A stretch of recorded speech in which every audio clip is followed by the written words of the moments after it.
Hey, bartender, I think you made a mistake. Look, I most definitely ordered the Italian gentleman riding his bike through the piazza with his pant leg rolled slightly up above his ankle.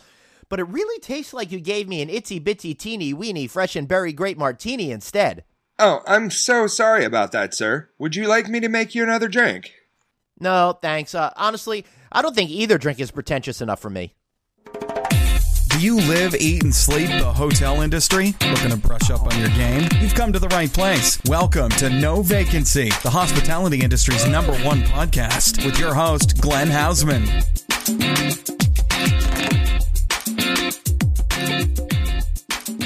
Hey, everybody, and welcome back to the No Vacancy podcast. I am your host, Glenn Hausman here, and thank you so much for joining me here today. I'm really stoked for today's show. We're going to be talking about alcohol and booze and drinks, both in this segment and coming up in my second segment. I've got a great interview with the founder, owner, and chief executive of Hospitality Holdings. If you don't know who they are, you sure will. They own some of the coolest places in New York City. But speaking of cool places, I found this one cool dude. He happens to be the host of a really neat TV show, co-host of HOTMIXOLOGY out of Denver, Colorado. His name is Dylan Holcomb, and I got to meet him last week when I was at HOTEC down in Florida. How are you, sir? Glenn, I am doing great, and I want to say thank you to having me here on No Vacancies. I'm very excited. Yeah, I'm excited too, man. And I got to tell you, we totally hit it off. I had the chance to work with you hosting a really cool mojito making competition and a ceviche making competition. And I thought, your observations were great, and that's why I wanted to have you on today. Oh, excellent. I had a blast, too. There was amazing mojitos and ceviches. Yeah, I'm starting to think about how great those ceviches were. So for any of you folks that were at HOTEC and made those ceviches, you did terrific. I understand Table 10 is telling you that they did better, but they didn't. You were all absolutely wonderful at it. So, Dylan, I've caught your TV show, Hot Mixology, which is every week on Fusion on both Friday and Saturday nights. And I got to tell you, I thought it was pretty cool. I'm starting to learn how to make a lot of great cocktails, something that I haven't been doing a lot lately at home. And I got to tell you, I'm embarrassed that I haven't done that. Well, a lot of people are kind of intimidated about jumping into making cocktails. And the real thing is, the secret is to start off with great spirits and have fun. And, really just explore and experiment. And that's how you really start creating some good cocktails. Right. So when you say spirits, you don't mean the ghost of vodka past or something like that. No, no. Yeah, spirits, I'm referring to different types of liquor and alcohol. Yes, of course. And, all right, I want to talk to you about some of the trends that you see right now happening in that. But before we get into the trends, I want to tell everybody, make sure you follow me at Traveling Glenn, and that way you'll get notified of all the great stuff on Twitter and Instagram that I'm doing. And make sure you check hotelmanagement.net. And never forget to check the YouTube channel for Bridge Street Global Hospitality to watch all of my interviews on Here to Stay TV. And Dylan, I know you're going to get behind this shameless plug, but, everyone's got to like this show on iTunes, because the more likes I get, the more people are going to hear what we have to say. I totally agree, Glenn. I've already liked you 3 times. Vote often. That's what you're saying. Vote often. Yes, vote early and often. So before we get into this trends thing, Dylan, making a living out of making cocktails is pretty cool. How did you get into this, dude? Well, I'd tell you, Glenn, like most people, I got into bartending because I liked the hours and the women. That's initially how you started doing it. I started at a Red Robin, and during those years, the passion started to grow. And I worked in a lot of nightclubs for a long time. Like in New Orleans, I worked on Bourbon Street for a few years, and then just became inspired about the craft itself and really elevating my game. And so I started working at a great restaurant group in DC, the Farmers Restaurant Group, Founding Farmers. And my passion and my desire just exploded. And I just have a great time doing it, creating these amazing cocktails. And somehow I was able to make a career out of doing something that I love and I'm passionate about. What's the difference to you between a bartender and a mixologist? I find there's a lot of time people are just behind bars, but they don't really know what they're doing.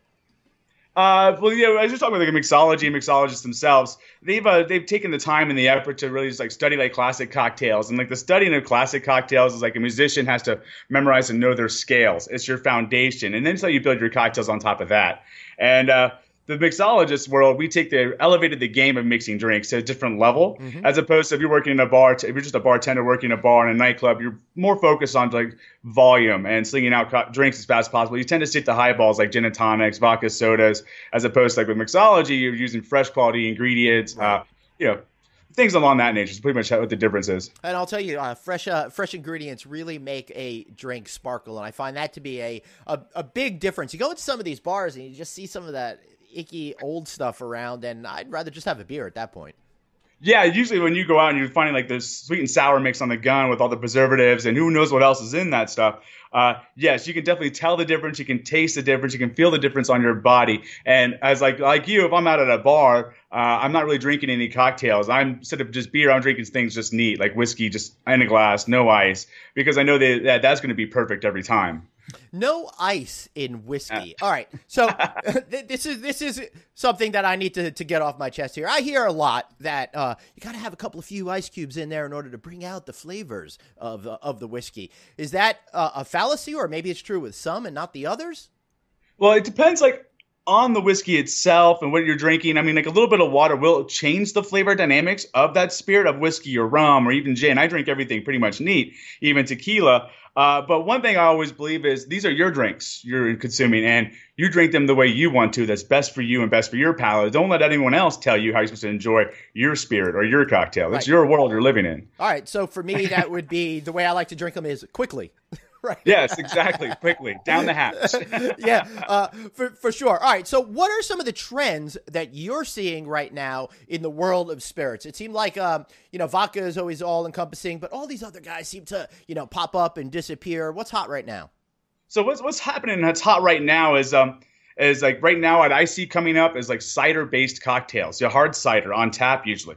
And you see that trend coming up, and I see that happening because if you look at the past, you had craft beer cocktails. Craft beer became very popular. Right. You had craft beer bars and brew pubs opening up. And then what happened after that was craft beer cocktails. So what's happening right now with cider, craft ciders are starting to really explode. And if you look on like the East Coast, especially like in Philadelphia and New York, they're like craft cider houses are opening up. So then, of course, the next step's going to happen is craft cider cocktails. I see that happening. I see brandy is about to explode and become very popular. If you start looking, especially on brandy, is it 1923 again already? Yeah. Brandies and cognacs are really taking off for good cocktails, and I'm excited about that. And right now, I believe that rum is starting to really explode as well. You start to see the rebirth of like tiki cocktails are starting to see on every menu. And I think rum right now has the highest percentage of sales increase over any other spirit on the market. Why do you think rum is taking off in popularity now? Is this just a cyclical thing, or are people tapping into something that they didn't realize was there? People are starting to be exposed to rum on a different level. There's a whole world of rums out there, and rum's also affordable. And so when you start to taste rums, you start to get a really good rums. You're looking at like a 20-year-old bottle of rum, 40-year-old bottle of rum. It's going to run you like $50 to $70. There's the affordability of it, and also it's just as rich and complex and as deeply like intricate as any whiskey, as any brandy, any scotch. It's just as complex, and people are starting to experience that. And also, you're having the rebirth of like tiki cocktails themselves all across the country. Yeah, what's going on with this tiki thing? I happen to love the mugs, more than anything. But I am finding that there are tiki places that are taking off all over the place. Yeah, well, people are starting to really appreciate tiki and forgetting the preconceived notion that tiki means an overly sweet beverage. With just a whole bunch of different ingredients that you can barely enjoy because it's so sweet. Yeah. And like you, my friend, I love the mugs. I have a collection of like 50 mugs behind me. I don't know if you can see them up on the wall. Way up top. Yes, I do see them up there. Not that anyone can see them with our audio podcast, but let me tell you guys listening out there, they are spectacular. And the mugs too. Everyone loves the mugs. And like when you go to an awesome tiki bar, like Smuggler's Cove, or here in Denver, there's like a Drift. Like when you go to these awesome tiki bars, they're like almost an immersive environment. Like you walk in and you feel like you've traveled overseas, which what tiki bars are supposed to be like. Because when they first came out, people didn't travel. No one flew anywhere. So when they go out to eat in the 1940s, they go to a tiki bar. It feels like they went overseas somewhere. It seems like tiki bar culture peaked out in the 1960s during that Mad Men era stuff, and it's been kind of a slow descent since then. Why do you think it's making a comeback now?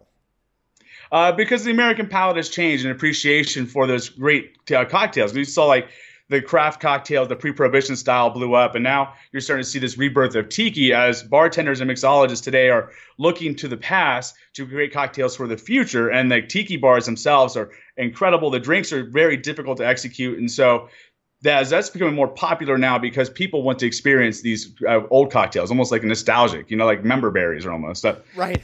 Yeah, and it does seem that in general, the classic cocktail is coming back. I see a lot of, Manhattans being made and those sorts of drinks that are appearing that disappeared for a while.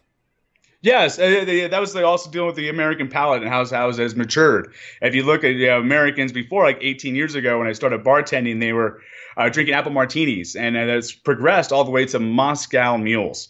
And Americans have developed a matured palate, and they're looking for these great, well-balanced cocktails, and they've matured past the neon glow, like punk rock era cocktails. Right. Ooh. Yeah, I like that idea, punk rock era cocktails.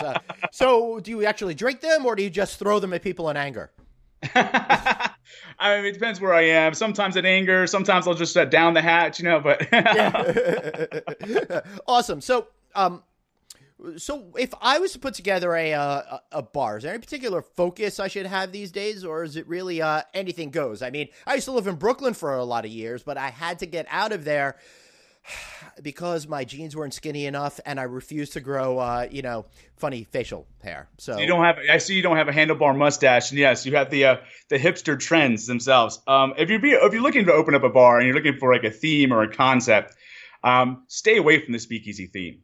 Because that's right now is being played out, and there's just been a great article in the New York Times about how New York right now is kind of stuck in a rut with cocktail programs, and I see that everywhere I go across the country. Right. All the cocktail programs are virtually the same cocktails on their menus, a Manhattan variation with a lot of very bitter forward, with a lot of Amaro, a gin cocktail with herbs and Prosecco. That's where the people are stuck in this rut, and so you want to make sure if you're going for a concept, you get out of that rut.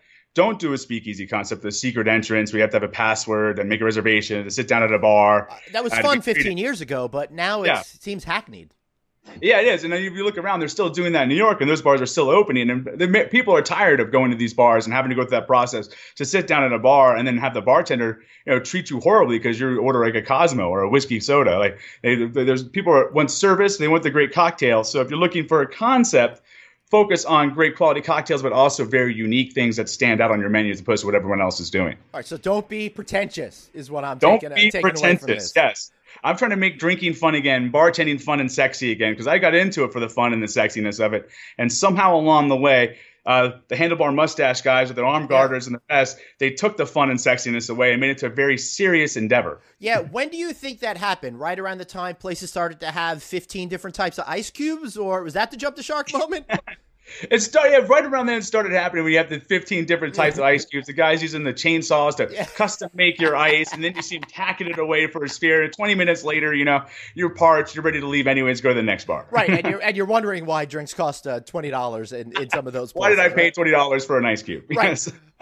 So obviously everybody likes to drink. That's the hospitality industry is filled with people that go, that get along over cocktails and drinks, but I find that creating a hotel bar that's profitable still seems to be elusive.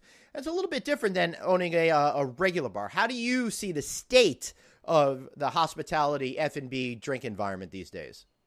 Well, the way I see the hospitality and the F&B drink environment these days is, of course, everything should be focused on profitability. I mean, that's the reason why we're all here. I'm here to make money. The bar and restaurants I work for are there to make money. And the state of it is they're trying to keep up with the trends and also stay ahead of the trends with the craft beverage programs. Right. And then the secret to profitability with these bar programs is, first off, execution, accuracy, proper pours. Also, I think speed's very important. The cocktail shouldn't take 15 minutes. If you're doing a craft cocktail program, the restaurants that I work in, around the bars I've worked in, we make sure your craft cocktails, no matter how many drinks you're ordering, are coming out in about 4 minutes. So that's going to increase your sales, because if you only sell one drink every 15 minutes, therefore you see the slowness of it. Because if you sell 6 drinks every 4 minutes, you're going to increase your profitability, increase your sales, and accuracy is key and making sure that you're hitting that profitability. So it's a matter of creating particular type of drinks that fall into that. Obviously, people are going to ask for whatever they want. But if you're putting together a cocktail menu, you want to have something that's on trend with the type of spirits you have, perhaps rum that we talked about, and some of the other more common ones, vodkas, whatever. But they also have to be fun and simple to make at the same time, right? Yeah, they have to be fun, creative, still using fresh ingredients. And simplicity is not so much key, but understand the staff that you're working with and how you can train them. how you can train them and make them, what they can execute themselves, and having fun with it. Like, for instance, on my menu right now at Beatrice and Woodsley here in Denver, Colorado, we have the cocktail Butterbeer. It's a rum-based cocktail, and I'm not sure if you know what Butterbeer is, Glenn. I know what Butterbeer is, and of course that's the beverage of choice from the Harry Potter series, and an amazing cream soda-like drink with some sort of whipped creamy top at the Universal Studios themes parks. Yes. So if you look at that demographic, the people that started reading Harry Potter in their late 20s, early 30s, so you're looking for that young professional market. So putting a Butterbeer on the menu, like a variation of it, like that just increases sales. People get excited about it. We even get like scavenger hunts of people coming through to drink this Butterbeer cocktail. And it's been our best-selling rum cocktail, and has an egg white in it, so you get that nice frothy head that's described in the book, because you have to be absolutely right with the fandom or people will get angry. Right. So I grew up reading Stephen King books. Are there any drinks that go along with those horror novels? That's a great idea. Actually, I love that. I know I'm doing a new concept. I'm thinking like my favorite Stephen King book was The Talesman. I love that book. So yeah, maybe we could base something off of that. That great, like The Talesman was awesome with the almost like Lord of the Rings-esque story behind it. But no, not yet, Glenn, but I will definitely make sure I get some on the next menu. So that's a great idea. And we'll have you back again to talk about this. All right. So one of the things that really frustrates me about being at bars in general, and hotel bars in particular, is I find that I've got to wait too long until the servers actually approach me. And I feel like the bars are missing out on selling my whole group an extra round of drinks simply because of that. So you're saying like not the bartenders, but the servers if you're at a table is the Yeah. issue. Oh. Well, that's coming down to like training and like management of their staff, and training your staff, take the initiative to get those extra sales, because the extra sales translate to your server as extra tips and dollars. Have to be more proactive, and I always say this: you need to be proactive and not reactive in this business. And they're not being proactive; they're being reactive, and they're missing out on sales. You're missing out on drinks and good times, and that really falls down to training and management. Right. And would you recommend making sure the servers come back when we're halfway to 3/4 done with the drink? Yes. As a bartender, mixologist, and the restaurants I work in, everyone's trained. Like, if your drink's down like a little bit less than half, you're taking the initiative. You're being proactive and saying, "Can I get you another cocktail?" It's also like a way of upselling, because maybe you weren't thinking you wanted another drink, but then the server comes by and says, "Can I get you another drink?" You go, "That sounds amazing. Yes, I will take another drink. Actually, let's get around for everybody." And they're missing out on those sales, the opportunities, and the experience for the guests. Right. And that to me is the easy money. The hard part is getting the people to come in, but they're thirsty when they're walking through those doors. And I don't think hoteliers are taking full advantage of the opportunity they have sitting right there at the bar.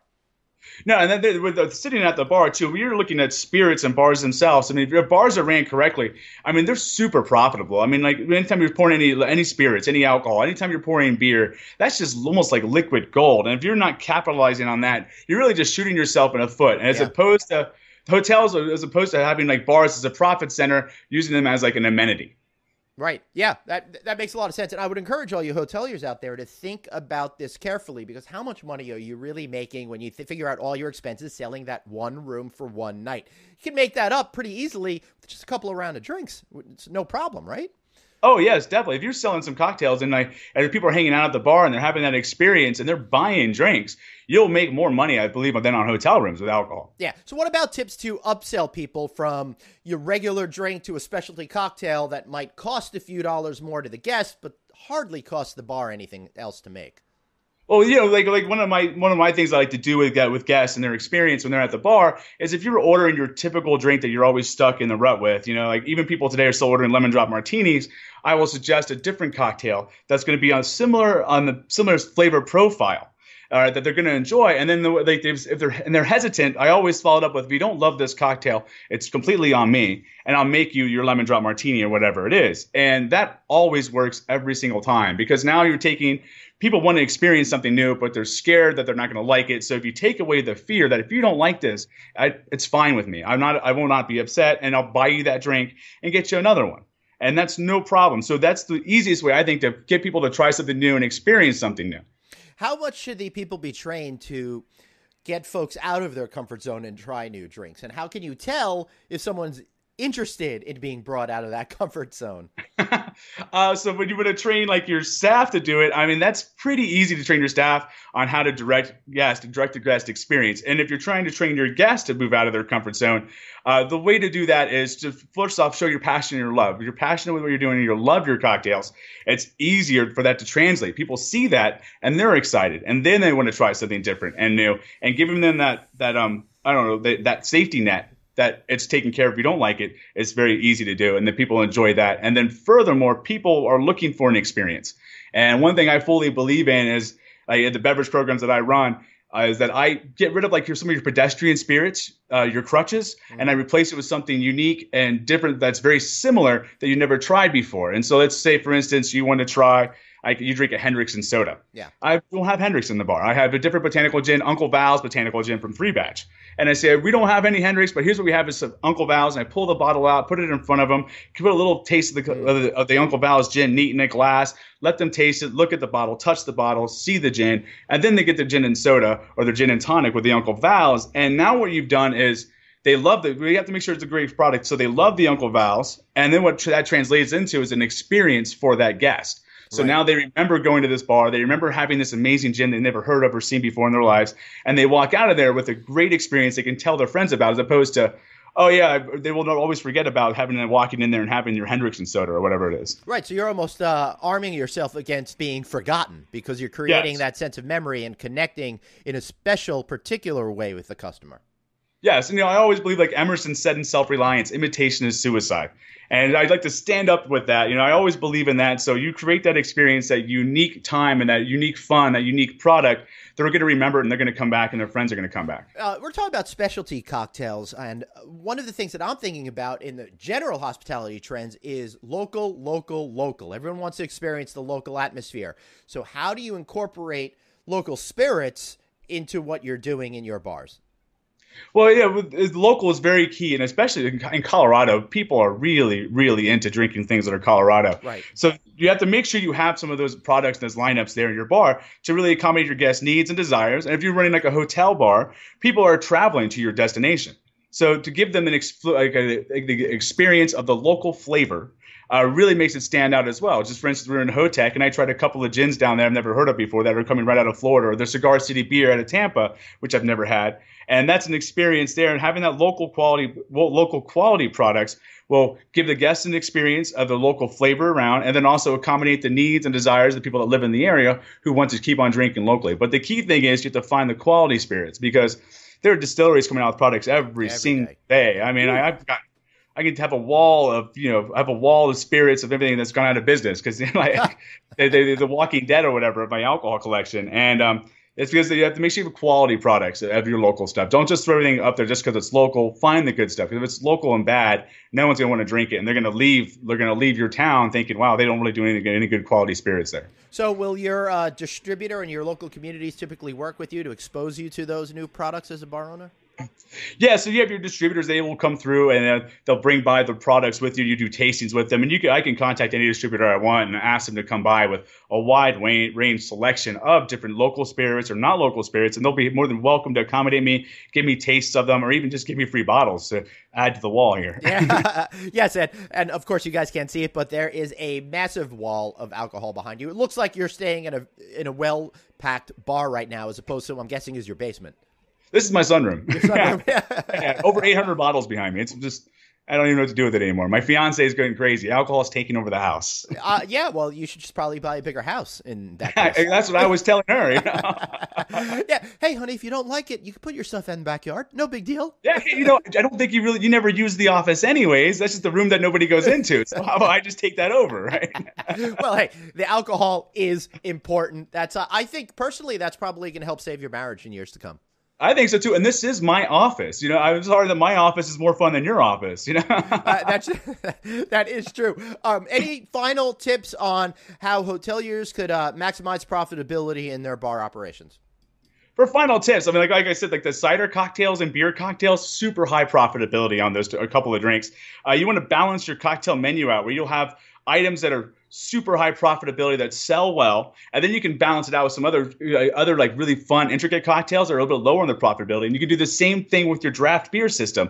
If you have 25 beers on tap, you can have like 20 of those beers being super profitable, 5 of those beers which won't sell as well, but being very unique to drinking craft beer drinkers. And then another thing is, like, especially like wine, be really on point with pouring your wine, because wine is the most expensive thing you pour behind the bar, and you have to be accurate as much as possible with pouring wine. And then have some fun with infusions. I know that I have a vodka infusion now at Beatrice and Woodsley with blueberries, blackberries, ginger, chamomile tea, jasmine tea, and I throw some sugar in that infusion as well. And so I put in like 7 bottles of vodka, and it'll yield 9 bottles of my infusion from the juice of the berries and all that. And so just that's like 2 free extra bottles of product that really increases profitability. So how long does it take for something to be fully infused so it's good to serve?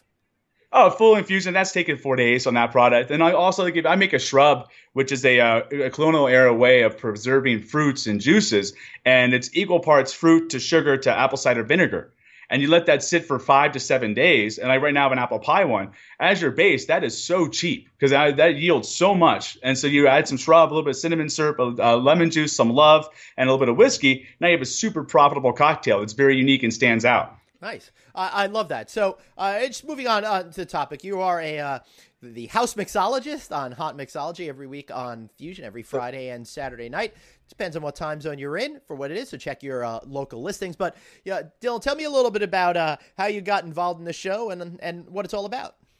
Well, I'll tell you, the Hot Mixology is like a cooking show, but we're making cocktails instead of food. Yeah. I make some drinks, we talk about it, we have some good times, we drink some drinks. That's how the show is all about. And how I got into it was right place, right time. I was working the Denver Food and Wine Show. I was actually pushing Combier, which is a triple sec.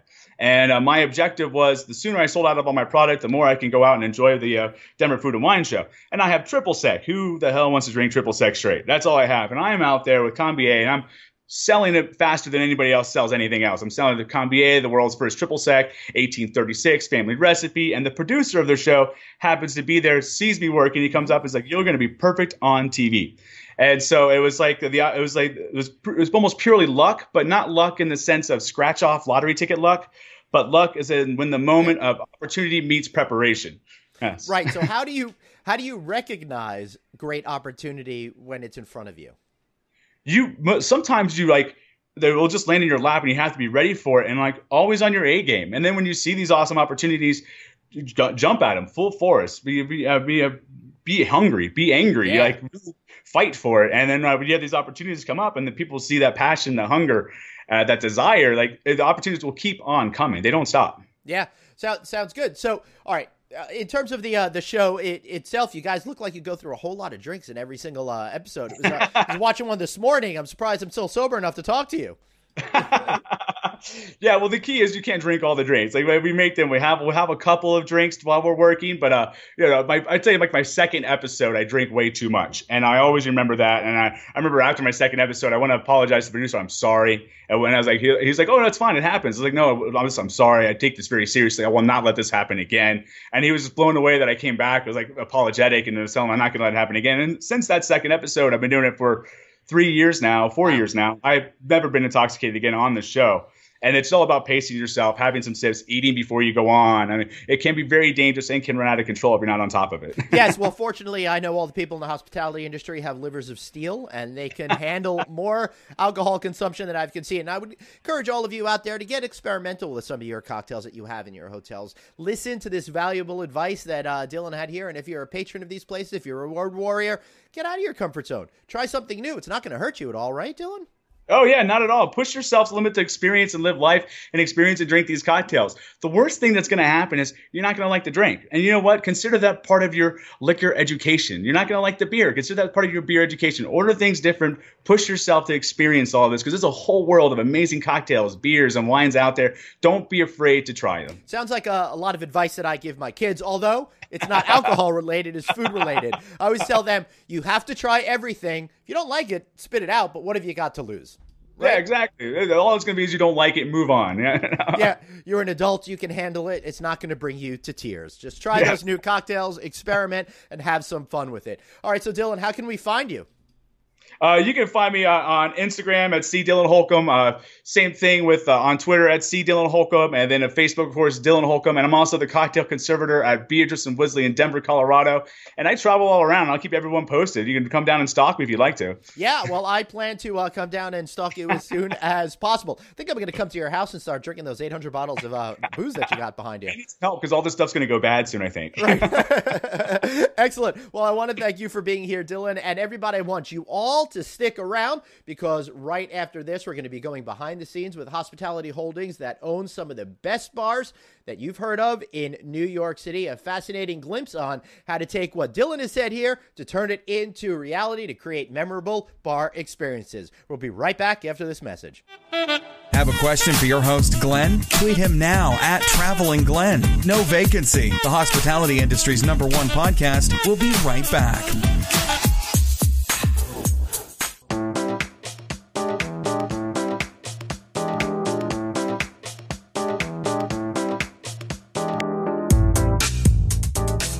Hey everybody, Glenn here. And if you're like me, then I know that you love terrific art. Art that creates a sense of place. Art that tells a story of where you are. Art that adds a level of detail that you can't get anywhere else. And great folks that do this, Kevin Barry Fine Art Associates. You can find them online at kevinbarryfineart.com, and I highly encourage that you check them out. One recent project that I'm totally in love with is the Fairmont, Washington, D.C., where they created a custom project with a local artist, and they created some of this on site. They actually created a multi-dimensional wall sculpture from gold blocks, which is an abstracted map grid of the Washington, D.C. area. It's got different elevations to it and looks absolutely fantastic. It was done along with Deborah Forrest and Amanda Jackson of Forrest Perkins, which is now Perkins Eastman. And they all work together to create this fabulous new look. So if you want to create a fabulous new look for your hotel, or if you just love great art, check out kevinbarryfineart.com or give him a call at 310-945-2655. Let him know Glenn sent you.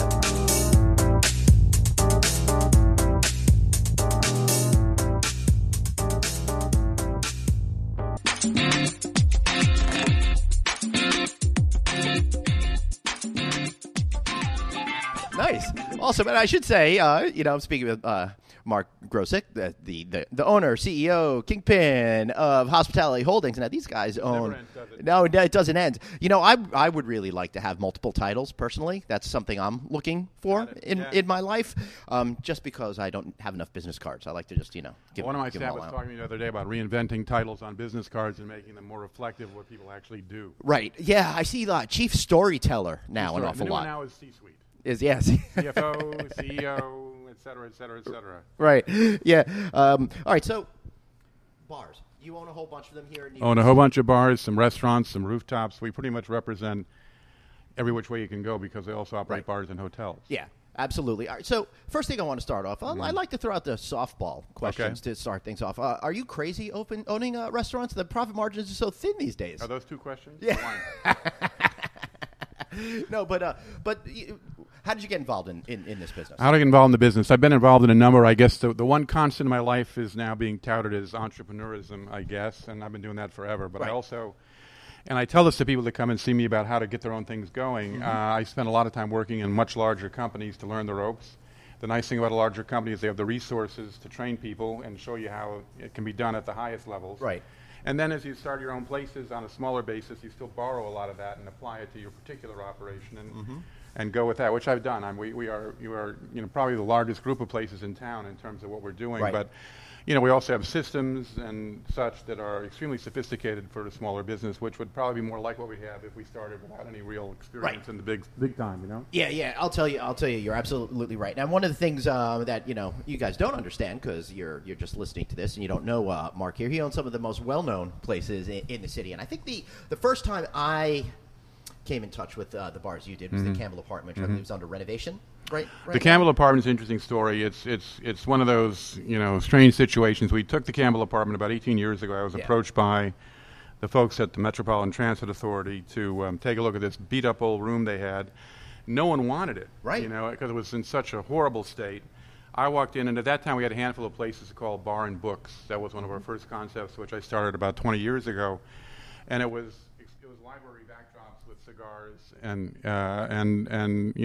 scotches and such, where you could really roll up your sleeves and experience kind of a private club experience in more of a public situation.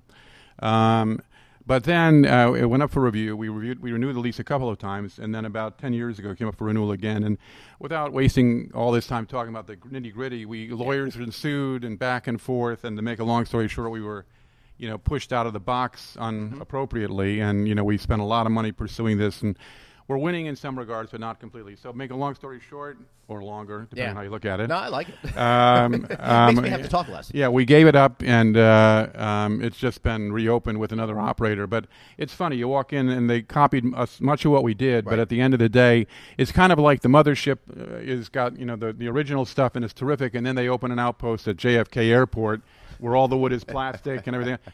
It's kind of like that. I guess it seems a little ridiculous, but my first thought when I saw it was it reminded me of a Newark airport operation with no soul and no heart. The only thing I've seen worse than what you're describing right now is the CBGB at the LAX Airport Delta Terminal. There you go. Well, PJ Clark's makes a lot of inroads in that too. But it's been the summer of that kind of thing. The Four Seasons restaurant slammed closed after 50 years. So I can't begin to tell you what the outpouring was like when we closed the place down.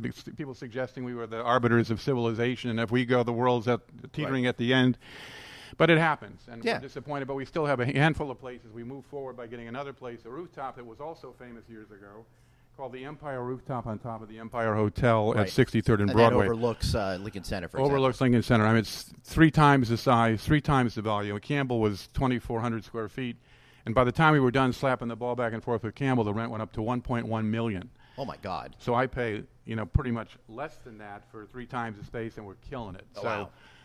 At the end of the day, if the Campbell thing hadn't gone south, this probably wouldn't have happened. Yeah. So it works out well for you. But the reason why I brought that up is not to bring up dark nightmares of you having to deal with legal issues, but more so because I thought that it really introduced me to modern cocktail culture. Oh, okay. When I was first, an adult. Sure, I think. When was that renovation done? Did you open up as part of the renovation of? The renovation was done when we took it. It was done. That's right. It was that long ago, right? Yeah. When the terminal was going under renovation, we were too. And we built the place. I spent $2.5 million to bring it back, and the place is glorious. Glorious. I loved it. And as I said, the components are still there, but it's not the same. I mean, it seems self-serving to say that, but I had one reporter came to see me, and it was hilarious. I mean, they said, "Well, can you meet us at the entrance of the Campbell apartment tonight? And we want to interview you about how you feel about the new space." Right. And I'm like, right. I think you got to be a special kind of asshole to do that. And I'm like, let people draw their own conclusions. But because I remember thinking that to myself, wouldn't it be great if I just go over there and just kind of walk around and But then I'm thinking, what if they like it? Right. Yeah. Well, I loved it, and again, it really introduced me to a different way of thinking things. Right. Before that, I guess I was more. I'm 46 now, so I was just recently out of college when that opened a few years. So I was used to dive bars, college bars, that kind of stuff, and getting a great martini there, which is really handcrafted, and a callback to some of the classic cocktails of days of yore, really opened my eyes to a lot of things, and I think helped set me down a path of loving great cocktails. So thanks for that. That's wonderful. No, we cocktails were our mainstay. In fact, I think the Journal quoted me as the king of cocktails years ago, and I was a guy in college that would drink cocktails, and everybody else was still drinking beer. Right. I graduated from college. Suddenly I'm drinking beer and don't like cocktails anymore. But I think of that guy in Animal House, the slick guy with the little Corvette, and he's that guy. He's like, I'll have a martini, and like Tarantini, I'll have a Coors. Right. But anyway, so that's definitely true. Yeah, and now the rooftop bars thing seems to be ubiquitous, right? You guys were in early and often. What does ubiquitous mean? All over, all the time. The rooftop bar scene. Don't test me on vocabulary. I just did an interview, which I guess will be the interview that I played a couple of weeks ago, but recorded this yesterday with the guy from JD Power, and we just tried to show off our vocabulary. So it was a lot of fun. I highly recommend you going, guys, listening to the show. Go back to that and listen to that. We have fun with that in the offices in the back. I tell my staff if they can spell a word before I can get it on my computer, I'll give them a buck. And so far they're winning, but we'll see. All right, so rooftop bars. It's so obvious, but why did it take until about 10 years ago for them all of a sudden to pop out of seemingly nowhere? That is a very good question, and I thought the same thing myself. I'm thinking, what were these? Because we've been around, for 20 years, so we've seen a lot of stuff come and go. It's at this point you look back and you go, of course. Yeah. It's a tremendous amount of found money for the owners of the buildings that these things are on. But a couple things to remember: they're not built for rooftop lounges. Hence, there are engineering issues that you That's have right. to consider. It's not going to work on every building. Yeah. But it's a cool idea. It provides sunshine and a sense of being outdoors in a Right. different environment. But anyway, yeah, I don't know. But all I know is we have a nice piece of that action, and we have probably the largest one in town now, 8,000 square feet at the Empire. When you go into a project like that, 8,000 square feet seems like a lot of space. You know, what makes you go for something that big, even if it's 1/3 the rent of what you were paying before? Well, that's a big part of it. That was a very good deal, and we were brought into the deal. It's always nice to be invited, and you have a little more leverage and a little more back and forth. So that happened with us. But way before that, we had a rooftop at 51st and Madison, which is called Bookmarks, which was a lovely place. It's reminiscent of an Upper East Side apartment, really. So I don't know, but I'm glad that we have them. But it's getting to the point where, most importantly, in the old days, you had some plastic furniture, a couple of fake plants, and a view of the Empire State Building. Right. That's all it required. Yeah. We come roaring in there with what we do, which is really more elegant approaches to things, to say this isn't going to cut it much longer. You know, you got to offer more than that, you know, and that's what's happening. You're seeing some rooftops that are being invested in. And also, probably the most meaningful thing is new construction, Right. which is building the rooftop situation into the new construction where they have proper elevators and all the rest. Well, you see that with examples such as the newish Renaissance in Midtown Manhattan, Yes, right? yes. And I see this around country. One of the things that I'm seeing is even a Fairfield Inn by Marriott in Nashville has a rooftop bar. They're so popular now. And typically what drives their business, because you don't want to stay at a Fairfield in Nashville, but a rooftop with a view of whatever you have a view of in Nashville, Right. Is a different story. All right, so how'd you get into this whole business? Where did it start? What was you know, it's not typical for somebody to go into the food and beverage business in such a big way necessarily. Poker. Poker. I won a small bar and a poker hand. How did that happen? It didn't, but it makes for great copy. It really does make for a great story, and I encourage you to keep telling it because that's gonna get people really interested in this podcast. No, it's true. I've joked about that over the years, and it is kind of funny how people are so quick to embrace it. It's, oh, of course. Why not? You went into card games. Yeah. Well, you know, I used to watch Deadwood. People won things in card games there. Exactly right. They walked away with their lives. Although I must say I'm a horrible card player, so it really people wouldn't believe it if they played cards with me. Yeah. That's for sure. Right. But anyway, so yeah, I think that what's happening with the rooftops, as I said, is they're becoming more sophisticated. They're becoming a viable alternative, and certainly in a very practical sense, you know, if you can get the ones that'll provide year-round coverage, Right. that's the best of both worlds. And you know, harking back to the one we just got, for example, it has, you know, a permanent roof and 2 retractable roofs. So you have 3 different huge spaces that can, or if it's bad weather, cannot, forestall the elements. Well, more important, winter months, because it's great now as we're recording this interview here in New York City, but soon enough it's going to be too crazy hot, and then it'll be nice for another month, and then it'll be too cold again. All that's true, although for one reason or another, people in this, it's going to be like, what, 90 tomorrow? Yeah. And they'll be out. We'll be packed, I'm sure of it, you know, and okay, but it's a little warm out here, isn't it? I think 90 end of May, beginning of June is a little different than 90 in August. People are tired of it by then, That's so true. I think their tolerances are a little bit Right, lower. right. Right That's now true. we're all just like, woo, it's not winter. That's true. Yeah. That's true. So what's the secret to creating a successful concept?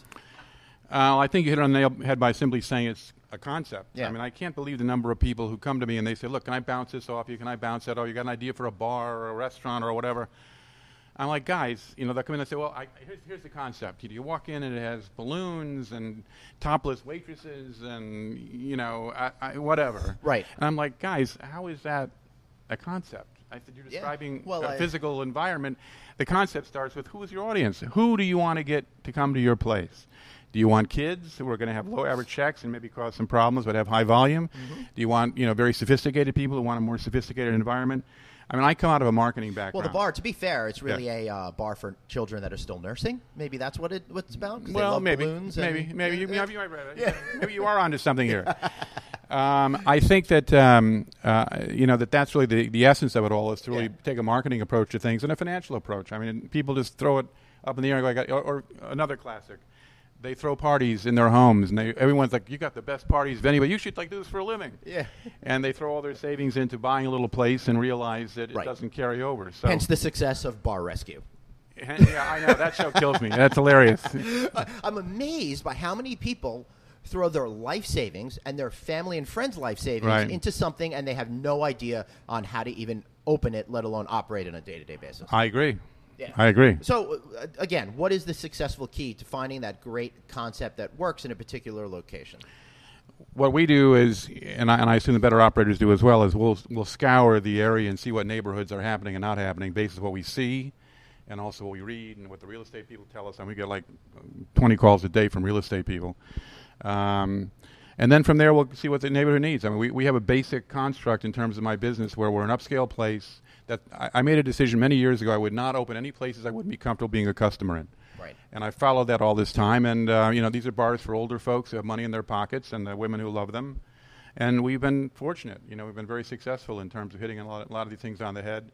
That's where we start. And then from there, obviously, you got to put the deal together, financing the deal. I mean, I don't have any partners. I like to not, if you can get away without having them, I'm a big advocate of not, because it can slow you down. It creates a lot of problems. They can be problems if you're losing money. They can be big problems if you're making money. So, all that being said, that's really, in my opinion, the essence of what has to happen. And then, put the concept together. Everything should flow from a core idea. Like, for argument's sake, the World Bar. Well, it's pretty obvious what the deal is here. I got the UN across the street. Mm-hmm. I registered the name, which shocked me. Right. And I hired the top hospitality architect from Brazil. This is his first project in America to build it. Mm-hmm. And I'm like, this is great. We got it all together here now. Yeah. I mean, all the pieces fell together. So, and then our menu is cocktails from around the world, and so on and so on and so on. That's pretty interesting. I like that idea of cocktails around the world. Yeah. How curious are people about trying new cocktails these days, or are they more prone to just stick with their drink? The classics remain the classics. Right. Everyone talks about there are all these great drinks we made. The biggest advancement in drink making over the years, in my opinion, is fresh juice. Right. Everything else has been done before over and over and over. Like even this place, I came up with an idea for the world's most expensive cocktail 20 years ago almost here, and I still get pressed. Martini with a diamond in it? Yeah, but ours was gold. Okay. Again, because of the place and the color and all the rest. I still get calls from the press about it. And I'm like, you're kidding me, really? But it's like, okay, whatever you say. But it was a concoction where you finished drinking it, you had really gold on your lip all the way around. That's pretty cool. It was very cool. Very cool. So, stuff like that's kind of fun along the way. Yeah. Now, one of the things that I find is hoteliers out there and are trying very hard to make their bar successful. Mm-hmm. All of a sudden, they decided food and beverage could be profitable, right? Right. I know. But they don't really necessarily know how to operate these locations other than providing the cores that you like so much. So what are some of the secrets to creating a successful hotel bar? First thing is to make sure you align yourself with a hotel. Right. It is their place. You're kind of like living there, but it's theirs, not yours.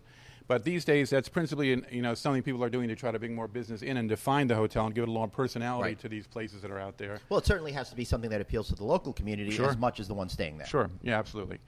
And it's also tends to be tilted more in terms of people blowing through town as tourists or as business people, not as necessarily residents of New York City. Right. So if you can make it cool, that's great. And also, I don't know what the situation is now overall, but I do know the whole union situation is what makes it very difficult for a lot of these places. Well, yes, that's very true in some cities. But I think what I see is in secondary and tertiary markets and outside the big cities where unions aren't necessarily an issue. They're trying to put these concepts in as well. Right. Absolutely. Yeah. But the union thing must be really tough, and you've got charged a lot. Well, we've been approached by a lot of hotels with some really cool situations I was so excited about. But then they bring the union stuff in. And like, you want to split the cost of the employee. And I'm like, the guy's making $175 an hour to 10 bar plus benefits? Oh, my God. How am I going to make any money? Could you tell me where I can get a job like that? That sounds like a pretty good deal. It certainly is.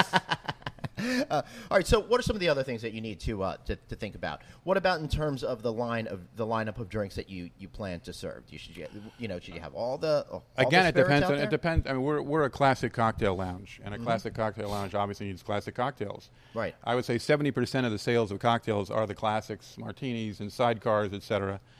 In the summer, of course, it skews a little differently because people want refreshment a little bit more.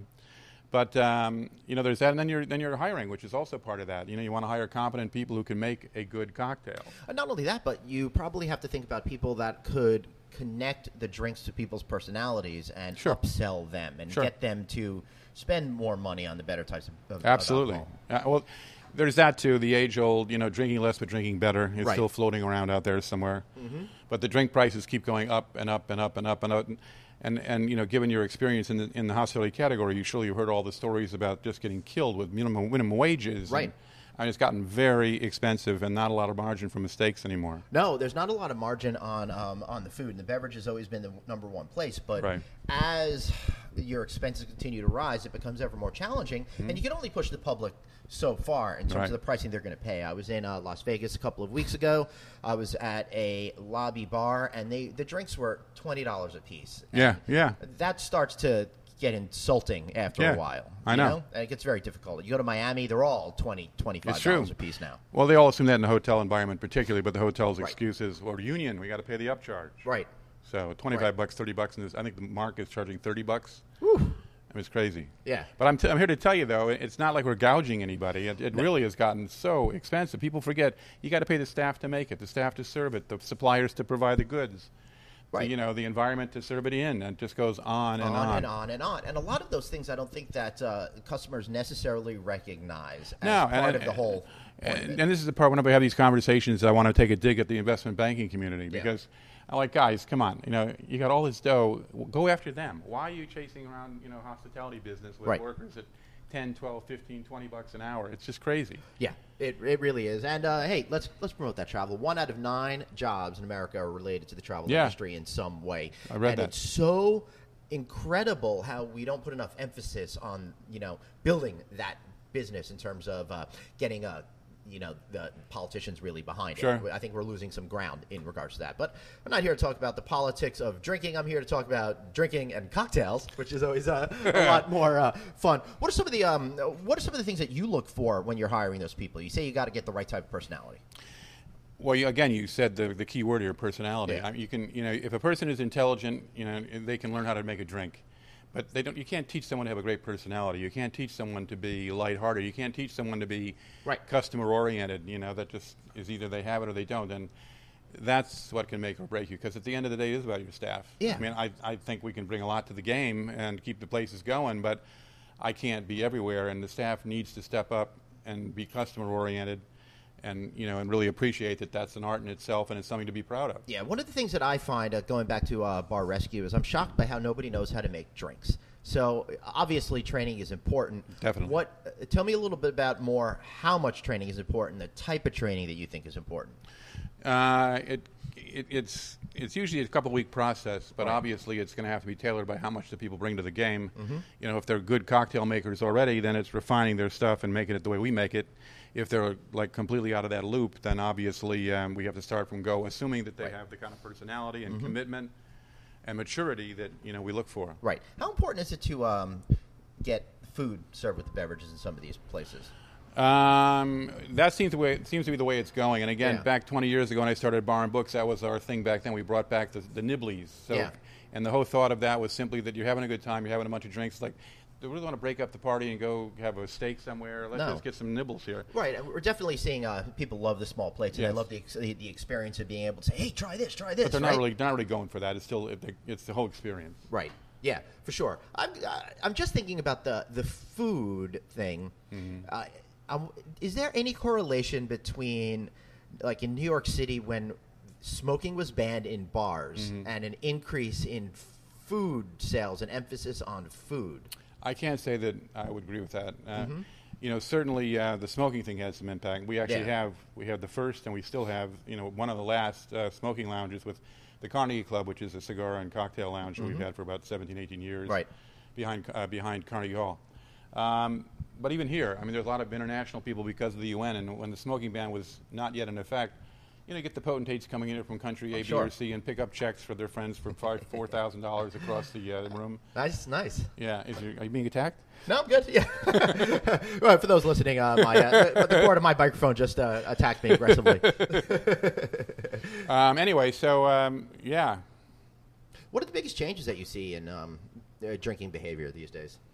Well, I definitely think there is this thing about drinking better but drinking less. I may not be as agreeable to suggest the drinking better part, just drinking more, but perhaps, drinking less but enjoying what they're drinking. Right. A classic cocktail typically. And as you'd expect, something skewed by sex. I mean, the women like the fruitier drinks, the drinks that taste more like they don't have alcohol in them. Right. That hasn't changed since high school and college, right? But they have become more sophisticated in terms of ingredients. They become more sophisticated in terms of garnishes. So that's changed. Right. What about the spirits themselves? Are people more knowledgeable on the breadth of spirits that are out there, and does that matter? People seem to be, but I'm wondering, like New York City, I'd expect that more because of the sophistication of its residents. The Midwest, maybe not so much. I mean, that's where I'm from. My brother doesn't necessarily do call beverages. I mean, he'll have a beer or whatever. I definitely think that bars are here to stay. I mean, they're not going. Of course they are. They're absolutely not going anywhere. But actually, bars aren't perhaps not here to stay, but the lounge situation attached to a bar is. I think there's going to be more of an emphasis on that now in the future. I find that we're moving more away from the club kind of feeling, especially in resort places like Vegas, and getting into more of the I'd actually like to sit down and have a conversation with you. Well, for example. We're a great alternative to like the old days of going and having lunch with someone or breakfast or dinner or whatever, and you're there and you're like for 15 minutes you go, this guy is not right for us. Well, I got to get out of here. Well, how much better and less expensive would it be to simply come here, have a couple of cocktails, which almost by definition tell you this is going to be a limited amount of time. It's like, let's have a cocktail. Well, how long should that take? An hour at best.